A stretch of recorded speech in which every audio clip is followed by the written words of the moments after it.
इंद्रियों को दिव्य करना है, वहां हम इनको और मलिन कर रहे हैं। जनेन्द्रिय का वेग ना सहने के कारण हम परस्पर शरीरों के आकर्षण में, भोग वासना में लिप्त हो गए। मन और जनेन्द्रिय संपूर्ण रूप से काम वासना से युक्त होने के कारण मलिन हो गई। ये देह पिंड, चाहे पुरुष शरीर हो चाहे स्त्री शरीर हो, कोई खास बात नहीं इसमें खास बात है भगवान की प्राप्ति कर लेना। खास बात है तुम्हारा चिंतन दिव्य हो जाना। खास बात है इस शरीर से सबकी सेवा बन जाए। माता पिता भाई बंधु परिवार समाज राष्ट्र धर्म भगवान सबकी सेवा बन जाए तो ये शरीर सार्थक हुआ। नहीं क्या मांस का पिंड है, रक्त संचरित नसनाड़ियां हड्डी त्वचा, और इसमें जो डालो मलमूत्र बन गया। जितने द्वार हैं उनका सबको परिचय है ही है। कौन से सुख के लिए परस्पर शरीर में आकर्षण होता है? सच्चिदानंद सुख की लालसा वाला शारीरिक सुख के भोग में यदि अनेक जीवन व्यतीत करने के बाद ये भी जीवन व्यतीत कर दिया तो हाथ क्या लगेगा? इतना जीवन व्यतीत कर दिया, क्या हाथ लगा? बहुत विवेक विचार की जरूरत है। धर्मयुक्त काम भगवान ने अपना स्वरूप बताया है सृष्टि संचालन के लिए। यदि विवाह पाणिग्रहण संस्कार करके संतानोत्पत्ति के लिए विधान किया गया है तो वो धर्मयुक्त काम है। व्यभिचार वहां भी नहीं, धर्मयुक्त काम। अन्यथा धर्म विरुद्ध यदि काम का सेवन किया जाए तो घोर पापाचरण बनने लगता है और मलिनता पे मलिनता होती चली जाती है। स्त्री रूपा मेध्य पिंडे मुंह रमृत धिया। हमारी बुद्धि इतनी मलिन हो गई है कि मलमूत्र के द्वार को अमृत पान का स्वरूप समझते हैं। कितनी निकृष्ट बुद्धि है। इन शरीरों पे है क्या? ऊपर के द्वार देखो, आंख से कीचड़ निकले, नाक से कितनी खखार के थूको, वमन करके देखो। नीचे के द्वार तो दुर्गंध युक्त मलमूत्र के ही है। किन भोगों में तुम अमृत पान करना चाहते हो? स्त्री रूपा मेध्य पिंडे मुंह रमृत धिया नित्य लोलुभ्यमानम। नित्य तुम लुभायमान हो रहे हो कि अगर ये शरीर भोगने को मिल जाए, ये शरीर मिल जाए तो हमारा जीवन धन्य हो जाए। नित्य लोलुभ्यमानम है क्या? थोड़ा विवेक से विचार करके देखो। धर्मयुक्त संतानोत्पत्ति के लिए भगवान ने आदेश किया है। मनमुखी चाल चल करके मनोरंजन करने के लिए ये नहीं बना हुआ है। फंसते चले जाओगे। अमृत की लालसा से मृत होते चले जाओगे। तुम्हारे विचार मृत, तुम्हारे आचरण मृत, तुम्हारा शरीर मृत, तुम्हारी चेष्टा मृत। क्योंकि मृत लोक में, इसका नाम मृत्यु लोक है, और खोज रहे हो अमृत। चक्षुर्न क्षुद्र जीवैरपि विहितो। ये नेत्र मिथ्या रूप में लुभायमान हो रहे हैं। चमड़ी ऊपर से गोरी पीली जैसी भी, उसी में हम आसक्त हो रहे हैं। इतने आसक्त हो रहे हैं।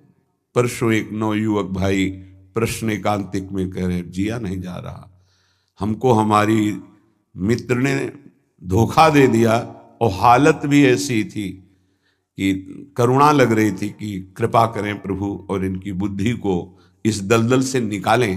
वो जीवन से हारा हुआ व्यक्ति बैठा हुआ है केवल एक बात में कि उसको उसके किसी मित्र ने, मतलब स्त्री शरीर ने उसको धोखा दे के दूसरे से ब्याह कर लिया। धोखा दे के मतलब मन की गति है, इसमें धोखा और सही का क्षेत्र नहीं है। ये तो विचरण करता रहता है, आज ये आज ये आज ये। इसका कोई बिरला इसकी इस गति को रोक दे, वही साधना परायण साधक कहा जाता है। पर ऐसा नहीं होता है। जहां तुमसे बढ़कर कोई मिला तो वहां दृष्टि उसकी जम जाएगी, तुम्हें छोड़ देगा। संसार का खेल यही है। तुम्हारा प्यार अगर सही ठिकाने पे पहुंच जाए तो सार्थक हो जाए। वो प्यार मूर्ति प्रेम के खिलौना दो खेलत हैं प्रेम खेल, प्रियालाल, इनसे प्रेम हो जाए तो निहाल हो जाओगे। पर इनसे प्रेम करने के लिए कठिनता है। पहले सर्वत्र से राग हटावे तो इनसे प्रेम होता है, अन्यथा नहीं। सर्वत्र की ममता बटोर कर इनके चरणों में तब प्रेम होता है। बोले नेत्र दूषित हो गए बस यही देखते हुए। यही दुर्दशा है जीव की। सामने भगवान हैं चराचर जगत के हृदय में, उनको कोई नहीं देखना चाहता, और बाहरी केवल चमड़े को देख करके हम आकर्षित हो रहे हैं। ये चमड़ी ज्यादा दिन नहीं टिकेगी, जिसकी तुम देख रहे हो उसकी और तुम्हारी भी, ये नष्ट होने वाली है। इन्हीं को शासन में साधक रखता है। नेत्रेंद्री हम जहां चाहें वहीं जाएगी, अन्यथा नहीं जाएगी। अभ्यास कीजिए नाम जप के द्वारा। ऐसे थोड़ी कि बात कर रहे हो किसी संत से भगवत चर्चा और तुम्हारी दृष्टि जा रही बार बार, और इतनी हिम्मत तुम्हारी कि भगवत भाव के वातावरण में तुम्हारी अशुद्ध वृत्ति उधर देखने की कोशिश कर रही। क्या देख रहे हो? चुप हो, एकदम शांत। चक्षुर्न क्षुद्र जीवैरपि विहित मृषा मानना अत्यंत मग्नाहा। ये क्षुद्र जीव समझ नहीं पा रहे कि नेत्र किसके लिए मिले। ये नेत्र मिले भगवत साक्षात्कार के लिए। ये विचार करो 5 मिनट आंख बंद करके, अगर ऐसे ही तुम्हारी आंखें छीन ली जाएं तो सोचो कैसा तुम्हारा जीवन होगा। जिन आंखों से तुम गंदी बातें कर रहे हो, गंदी बातें देख रहे हो, यही आंखें भगवान छीन लेते तुम्हारी, तो क्या तुम्हारा जीवन होता। आज तुम्हें भगवान ने आंख दी है, तुम इससे धर्म का दर्शन करो, सब में भगवत दर्शन करो, श्री विग्रह के दर्शन करो, संत दर्शन करो, नेत्र पावन करो। नेत्रों को दूषित कर लिया हमारी वाक इंद्री। जब हम इससे चिदानंद नाम जप करते हैं, चिदानंद लीला का गायन करते हैं, तो वाणी भी चिदानंद हो जाती है। श्रवणेन्द्रिय, जब इससे हम नाम कीर्तन सुनते हैं, नाम जब सुनते हैं, भगवत लीला सुनते हैं, तो श्रवणेन्द्रिय चिदानंद हो जाती है। ऐसे समस्त इंद्रियां जब केवल आराध्य देव के प्रति समर्पित होकर क्रियान्वित होती हैं, तो उनमें ये सामर्थ्य आ जाती है कि उपासक की श्रवणेन्द्रिय निकुंज में प्रिया प्रीतम क्या बात कर रहे हैं ये सुनाई देने लगता है। निकुंज में प्रिया प्रीतम कैसी शोभा से विराजमान है ये दिखाई देने लगता है। आज कौन से सौरभ का लेप किया गया ये घ्राणेन्द्रिय से पता चलने लगता है। प्रिया प्रीतम की दिव्य लीला का इंद्रियां अनुभव करने लगती हैं, जो कि इंद्रिय मन से बिल्कुल अगोचर है। अगर उपासक इन इंद्रियों को थोड़ी भी स्वतंत्रता दे देगा तो इनका स्वभाव है प्रकृति स्थान कर्षति। ये प्रकृति के वस्तु व्यक्ति स्थान के आकर्षण में फंस जाएंगी। फिर ये महासुख जिसकी हमारे हृदय में लालसा है वो प्रकृति से पूर्ण होने वाली नहीं, वो परमात्मा से होने वाली है। जब हमारी इंद्रियां प्रकृति की तरफ जाती है तो मलिन हो जाती है, और मिथ्या देह सम्मान को तुमने सुख मान लिया। 4 लोग नमस्कार किए तो तुम अपने को श्रेष्ठ समझ लिए। किंचन मात्र भी कोई श्रेष्ठ नहीं है। ये पंचभूत शरीर सबके उसी सामग्री से बने हुए हैं। अंदर जो जीव अंश है भगवान का बिल्कुल बराबर है। अब जो सम्मान और अपमान होता है गुण और अवगुण का होता है, और गुण और अवगुण दोनों मायाकृत है। सुनो तात मायाकृत गुण और दोष अनेक, ये दोनों मायाकृत है। तो तुम किसका सम्मान? माया का। किसका अपमान? माया का। तुम तो मान और अपमान दोनों से परे हो। अगर कोई तुम्हें प्रणाम कर रहा है तो तुमको उसकी श्रद्धा को प्रणाम करना है। तुम खास थोड़ी हो गए कि वो तुम्हें साष्टांग प्रणाम कर रहा है तो तुम महान हो गए। महान वो है जो साष्टांग प्रणाम कर रहा है, उसकी श्रद्धा प्रबल है। नहीं कि वो कोई अंतर नहीं। जो इस देह में पंचभूत वही उस देह में पंचभूत, जो इसमें परमात्मा का अंश वो उसमें परमात्मा का अंश, उसकी श्रद्धा बड़ी है इसलिए वो आपकी तरफ प्रणाम कर रहा है। बोले बहुत बुरा हो गया। मिथ्या मृषा मानना अत्यंत मगना। मैं झूठ मूठ अपने को बड़ा मानकर सम्मान प्राप्त करने की लालसा, सम्मान स्वीकार कर लिया तो हृदय अपवित्र हो गया। बड़ा मन है, फंसाता रहता है, वो मकड़ी की जाल की तरह, फंसने वाला नहीं जानता है। संत सदगुरुदेव शास्त्र इनकी सूत्रों को जब स्वीकार करे तो पता चलता मैं फंस रहा हूं या मुक्त हो रहा हूं। श्रीपाद कह रहे हैं कि देखो, जनेन्द्री ने फंसा दिया काम भोग में, नेत्रेंद्री ने फंसा दिया रूप में। सच्ची अगर सावधान न रहे तो ऐसे ऐसे फंसाव हैं कि जीवन ही नष्ट हो जाता है, पूरा जीवन। अब उसको लाख समझा रहे थे, कुछ समझ में नहीं आ रहा था। बस वो ये समझ रहा था कोई आशीर्वाद मिल जाए, जादू टोना मिल जाए कि वो जो हमारी मित्र है वो वापस हमको मिल जाए वापस, बस उसको इतना ही लक्ष्य था। और हम ज्ञान विज्ञान वर्णन कर रहे थे, वो सुन बैठा था केवल, क्योंकि समझ में आता है ना आप हमारी बात पकड़ रहे हो कि नहीं पकड़ रहे। नेत्रेंद्री ने रूपों में फंसा दिया, हृदय मलिन हो गया सम्मान प्राप्त करने की लालसा से। और कह रहे जिभ्या मिष्टान्न निष्ठा विरमति न मनाग वित्त सग्रंथ अनुचितम। जबान आ गई भोजन के स्वाद में, ये मिष्ठान्न है, ये चटपटा है, ये बड़ा स्वादिष्ट है। जिभ्या रसेंद्री यदि भोजन के स्वाद में मगन है तो राधा नाम सुधा रसम का स्वाद नहीं ले पाएगी। उचित आहार जो भगवत प्रसाद रूप है उसको डाल लेते हैं, उसके प्रति हम आसक्त नहीं होते, स्वाद दृष्टि नहीं रखते। पूर्व के संत भगवान के दर्शन होते थे, खप्पर रखते थे नारियल का, नारायण नारायण, दाल खीर रोटी जो भी मिला खप्पर में डाला मिलाया। स्वाद से मतलब नहीं, प्राण पोषण से मतलब है। और यहाँ धनिया की चटनी अलग, टमाटर की चटनी अलग, भरौआ मिर्च अलग, ये अलग ये अलग, तो फिर राधा नाम सुधा रसम भूल जाओ।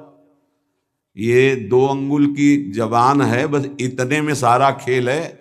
यहां से नीचे उतरने पर कोई स्वाद नहीं है, भाई इतने में घुमाने का स्वाद है, और अच्छे अच्छे इसी में फंस जाते हैं।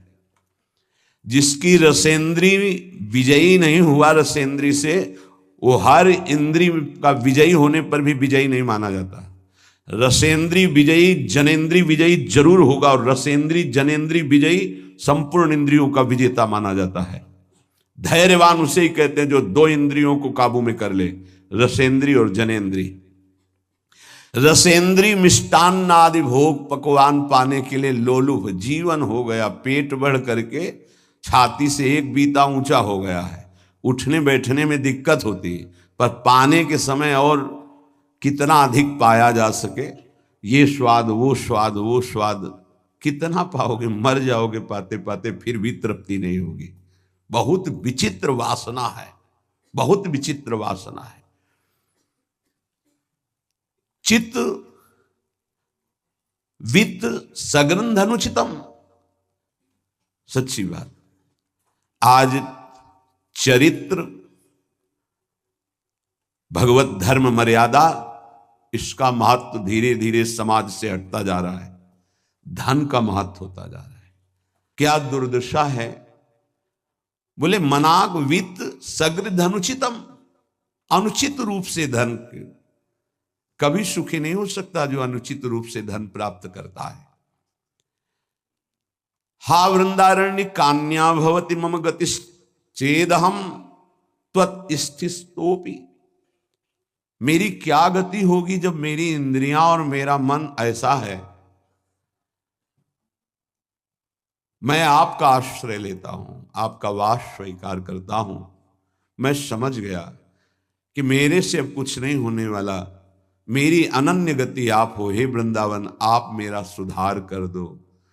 अब मैं कहीं किसी की ओर नहीं देख सकता, सिर्फ आपका आश्रय लिए हूं। भाव यह है कि हम सब तरह से हीन हैं, हर इंद्रियां हम पर विजय प्राप्त की हुई है। उल्टा इंद्रियों पर हमें विजय प्राप्त करना चाहिए, इंद्रियां हम पर विजयी हो गई हैं, अब हम कैसे मुक्त हो। तो बोले धाम का आश्रय ले लो, बड़ा महत्व है। धाम कृपा करके आपको सत्संग प्रदान करेगा।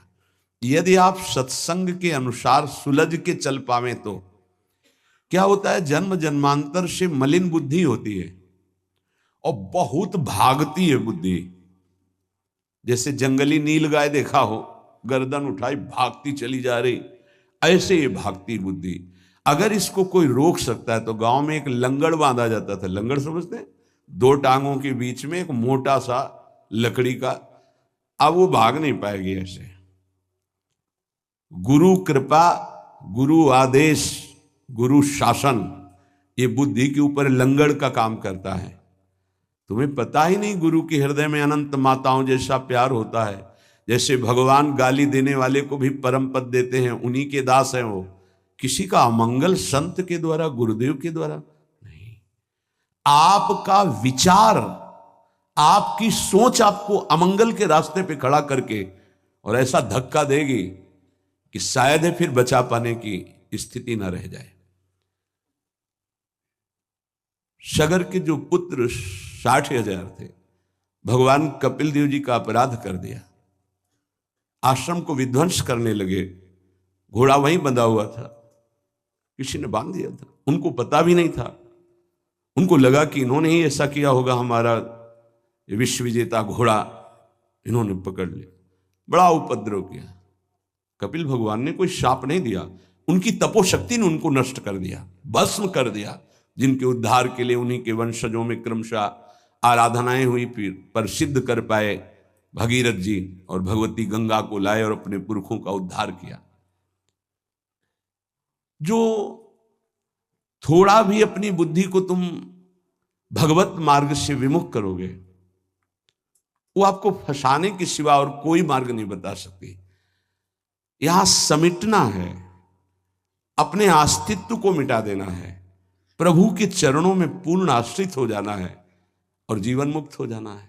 ये रास्ता है। यदि हम भगवत मार्ग के पथिक होकर के थोड़ा भी अपने मन के अनुसार चलेंगे तो मार्ग बदल जाएगा। गुरु आज्ञा तज करहि जेबान, यह अधर्म यह सब हानि, कान न रसिकन मेरा है। पर जैसे जंगली नीलगाय होती है ना, उसको ऊपर कोई शासन बर्दाश्त नहीं। वो जब दलदल में फंसती है तब उसकी चाल रुकती है, अन्यथा नहीं। तो माया प्रपंच का दलदल जब ऐसी बुद्धि वालों को रोकता है तब उनको याद आता है कि क्या मैं कहीं गलत मार्ग पर चल पड़ा क्या। पर जब तक फंसता नहीं तब तक उसे पता ले चल। माया ऐसी बचाव पक्ष से उसको ले जाती कि इतनी दूर पहले ले जाऊं कि ये लौट ही ना सके, तब बात बनेगी। श्रीपाद कह रहे हैं कि सब इंद्रियों ने, मन ने हमको अपने अधीन कर लिया। अब तो हे वृंदावन आपका सहारा है। बनाया हुआ सिद्धांत है, रही मन देखी बड़न को, लघु न दीजिए डारी, जहां काम आवे सुई, कहा करे तरवारी। और सिद्धांत उन्हीं का बनाया हुआ है। अगर गुरु चरणों में लघुता आ गई तो विश्व ब्रह्मांड में महत्ता स्पर्श ही नहीं कर सकती तुम्हारा। ये हमारी बुद्धि, ये हमारा मन ऐसा सोचता है कि शॉर्टकट से चले धनी बन जाए, शॉर्टकट से चले परम पद मिल जाए, शॉर्टकट से चले बहुत उत्तम सम्माननीय बन जाए। है बहुत शॉर्टकट है, सर्वस्व त्याग और एकमात्र प्रभु का आश्रय। अभी जो चाहो बन जाओगे, पर सर्वस्व त्याग। आज तक जितने भी महापुरुष हुए हैं सर्वस्व त्याग से। सर्वस्व त्याग का स्वरूप किसी के नामे कर देना सब प्रॉपर्टी नहीं, अपना अस्तित्व मिटा देना। अम्बरीश जी चक्रवर्ती सम्राट हैं पर अपना अस्तित्व नहीं है, तो क्या हुआ? सुदर्शन चक्र उनकी रक्षा में है और भगवान दुर्वासा जी को द्विज कहते हैं और अम्बरीश जी को भक्त कहते हैं। अहम भक्त पराधीनो अस्वतंत्र इव द्विज। तो मैंने वृंदावन का आश्रय लिया, अब वृंदावन संभालेगा। तो वृंदावन किस रूप में संभालता है? संत रसिक सदगुरुदेव के रूप में संभालता है। यदि हम ना उनकी आज्ञा का पालन करें, अवहेलना करें, तो बड़े कृपालु हृदय के होते हैं जो संत हैं। संत सरल चित जगत हित, जानि स्वभाव स्नेह। तुम क्या जान पाओगे कि हृदय में तुम्हारे ही प्रति कितना दुलार है। सांप को चाहे जितनी प्रार्थना करो, आरती उतारो, दंडवत प्रणाम कर लो, कह दो सीधे चलो तो कभी नहीं चलेगा वो, उसकी चाल ही टेढ़ी होती सांप की तरह। ऐसे जो कुटिल बुद्धि के होते हैं, हाथ जोड़ो, पैर छुओ, दुलार करो, गले लगाओ, जीवन दे दो, लेकिन वो सांप की तरह ही कुटिल बुद्धि से चलेंगे। उनका जो विषैला स्वभाव है वो उनकी आध्यात्मिक शक्ति का नाश करता है। उनको लगता है मैं बहुत बड़ा अध्यात्म कर रहा हूं। अध्यात्म कहां से होता है? गुरु आज्ञा से होता है। अध्यात्म कहां से होता है? गुरु मंत्र के निरंतर सुमिरन से होता है। अध्यात्म जिसके अंदर है तो त्रिभुवन का संपूर्ण वैभव उसको मृत तुल्य लगता है, मृत तुल्य। न पारमेष्ठ्यम न महेंद्र दिष्ण्यम। आपको लगेगा भरण पोषण कैसे होगा? तो भगवान, उनके वचन यही भक्त का आश्रय होते हैं। भगवान ने कहा अनन्यश्चिंत्यन्तो माम, तुम्हारी एक ही जिम्मेवारी है, तुम केवल मेरा अनन्य चिंतन करो। और जो अनन्य चिंतन करता है, ये जना परिपासते, जो ऐसी उपासना करता है अनन्य चिंतन से, तो योगक्षेमम वहाम्यहम, मैं उसके योगक्षेम का वाहन करता हूं। अप्राप्ति की प्राप्ति और प्राप्ति की रक्षा ये मैं करता हूं। शुद्ध परमार्थ को जान लो, जीवन मुक्त हो जाओ, फंसने में देर नहीं लगती। ये मन कभी भी कहीं भी कैसे भी आचरणों में फंसा सकता है। अजामिल जी अपनी इंद्रियों की चंचलता को शासन में लेकर के अपने पिता की सेवा में गुरु भाव से लगे थे। बड़े धर्मात्मा पिता थे। एक दिन वो समिधा लेने के लिए गए तो जंगल में देखा एक शराब पिए हुए व्यक्ति किसी वैश्या से सहवास कर रहा है।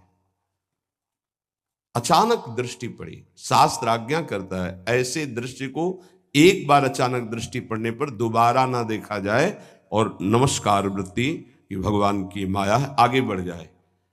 पर वो तो सेवा को छोड़ करके उसी को केवल देखने लगे। देखते ही चिंतन बढ़ा। चिंतन बढ़ता ही संगस्तेषुपजायते, संग की इच्छा आसक्ति प्रकट हुई। जब वो पुरुष चला गया तो उस वैश्या से मिले और कहा मैं आप पर आसक्त हो चुका हूं। तो उसने कहा मेरे जीवन का उद्देश्य ही है आसक्त पुरुषों से धन लेना, उनको सुख पहुंचाना। कहा पूरी पिता की संपत्ति सब वैभव लुटा दिया। आखिरकार उसी के पास रहने लगे, उसके दास बनकर रहने लगे। क्या क्या अमंगल कार्य करने लगे। जहां समिधा लेने गए थे यज्ञ के लिए, वहां पशुओं का हिंसा करके और मांस रांधना खाना, ये सब बहुत गंदा जीवन। एक बार थोड़ा भी कोई धर्म का अनुष्ठान करे तो धर्मो रक्षति रक्षिता, धर्म उसको बचाने की कोशिश करता है, रक्षा करता है। गांव में संत मंडली आई। मंडली ने पूछा यहां कोई पवित्र उदार संत सेवी का घर हो तो बताना, वहां आज हम रुकना चाहते। पूरी संत मंडली ठाकुर को भोग लगाएंगे, आरती पूजा और सुबह चले जाएंगे। हाँ, उन्होंने कहा सबसे ज्यादा पवित्र अजामिल है गांव के बाहर, जो वो बगीचा भी सामने वाला उन्हीं का है, वो वैश्या का था। संत स्वभाव विश्वास से होता है। संतों का स्वभाव जो सिद्ध होता है वो विश्वास से होता है। आज तक कभी ऐसा संशय नहीं होता कि आदमी ऐसा बोल रहा है तो इसमें कुछ झूठ भी हो सकता है क्या? नहीं। पर बाद में ऐसा लगता है कि इनको सत्य बोलना आता ही नहीं है। संसारी आदमी को आचार्य की बात फिर याद आती है, पाए जान जगत में सबजन कपटी कुटिल कलयुगी टंचु। कपट और कुटिलता के बर्ताव के सिवा और कुछ आता ही नहीं। कई बार सत्संग में प्रार्थना की कि एक जगह ऐसी रखो जहां झूठ मत बोलो, कपट मत करो। गुरु दरबार, दंड दो या पुरस्कार दो, आपके हैं। गलत हैं या सही हैं, आपके सामने हैं। एक जगह तो पर और जगह सब फिट हो सकता है, एक जगह जरूर छल कपट करेगा, क्योंकि पतन वहीं से होता है, जीव का पतन वहीं से होता है। जहां गुरुजनों से कपट और छल किया गया, माया जो कपट का जाल और छल का बिछाती, उसे कोई नहीं काट सकता। माया के जाल को कोई नहीं काट सकता। काटने के लिए गुरु प्रसन्न साहब अनुकूला, जैसे हमसे बोला जाता है, संतों से बोला जाता है, अक्षरशः लगता है सत्य बोल रहा है, संशय ही नहीं, क्योंकि विश्वास की धरा से ही चला जाता है, विश्वास ही होता है। तो संत जनों ने जाके वहां डेरा लगा दिया। ठाकुर जी विराजमान के आरती पूजा शुरू, इतने में देखा एक मलिन वस्त्र पहने और एक हिरन कांधे पे टांगे और अस्त्र लिए हुई वहां। अजामिल ने जीव ही संतों को देखा तो संत दृश्य जी में पातक टरे, हृदय एकदम आर्त भाव से रो पड़ा और याद आई वो बात कि जब मैं जवान था तो कैसे धर्म का अनुष्ठान करता था, कैसे मैं पिता की आज्ञा से भगवत आराधना में, हाय मेरा जीवन किस तरह नष्ट हो गया। नजदीक गया, साष्टांग दंडवत, देखते ही संतों ने समझ लिया। उन्होंने कहा भाई ये बगीचा आपका है? बोल भी नहीं पा रहे थे, बस इशारा किया। हाँ बोले, बताया गया था कि गांव के बाहर एक ब्राह्मण है, बड़े पवित्र हैं, तो आपका ही नाम अजामिल है। बोले प्रभु ये तो आपके साथ उपहास किया गया है, मैं पवित्र नहीं, बहुत नीच पापी हूं। ऐसा धर्म का त्याग करके पापाचरण में वैश्या के मल जैसे अन्न से उदर पोषण करता हूं, ये देख रहे हो आप हिंसा, मेरे जैसा पातकी भ्रष्ट कोई नहीं होगा, ये तो आपके साथ उपहास किया गया। उनका भाई अब रात्रि में तो ठाकुर जी नहीं हटाएंगे, यहीं विराजमान करेंगे, पर आपका कुछ पाएंगे भी नहीं। तो चरणों में लौट गया, महाराज क्या अब भी मेरा उद्धार हो सकता है? कहा हाँ, आखिरी श्वास तक जीव को भगवत प्राप्ति का अवसर दिया जाता है। एक उपाय है, मैं देख रहा हूं तुम्हारे द्वारा वैश्या से कभी पुत्र होगा, तुम उसका नाम नारायण रख देना, बस। अब आप यहां से जाए, हमारी ठाकुर सेवा है, हम सब संत अपने एक नाम कीर्तन पाठ और ध्यान आदि, आप जाएं, आपका मंगल होगा। समय आने पर बालक हुआ, वो उससे अत्यंत आसक्ति हो गई, जरा सी इंद्रियों की छूट दी तो एक संयमी ब्रह्मचारी नियमनिष्ठ ऐसे भ्रष्ट आचरणों में फंस गया। पिता ने फिर ब्याह भी करवाया था, पर दृष्टि जहां फंस गई। कुसंग हुआ तो जीवन बर्बाद हो गया, और सत्संग हुआ तो देखो कैसे परम पद मिलता है। अब तो उसी छोटे पुत्र को गोद में लेके घूमना, उसी से प्यार, उसी से दुलार। उसको क्या पता कि एक भयावह समय होता है जिसका नाम मृत्यु है, वो कभी भी किसी पर आक्रमण कर सकती है। और जब यहां से जाओगे ना तो कुछ भी तुम्हारे साथ नहीं, तुम्हारा किया हुआ धर्म और अधर्म ये दोनों तुम्हारे साथ जाएंगे, जिससे शुभ और अशुभ कर्म कहते हैं। अचानक उसको दिखाई दिया दो भयंकर यमदूत, कांपने लगा। यमदूतों की दृष्टि मात्र से उसके मलमूत्र छूट गए, इतने भयानक। और उसकी आसक्ति अपने पुत्र पे थी, तो ऐसा लगा कि मैं आखिरी में एक बार अपने पुत्र को बुला के देख लूं।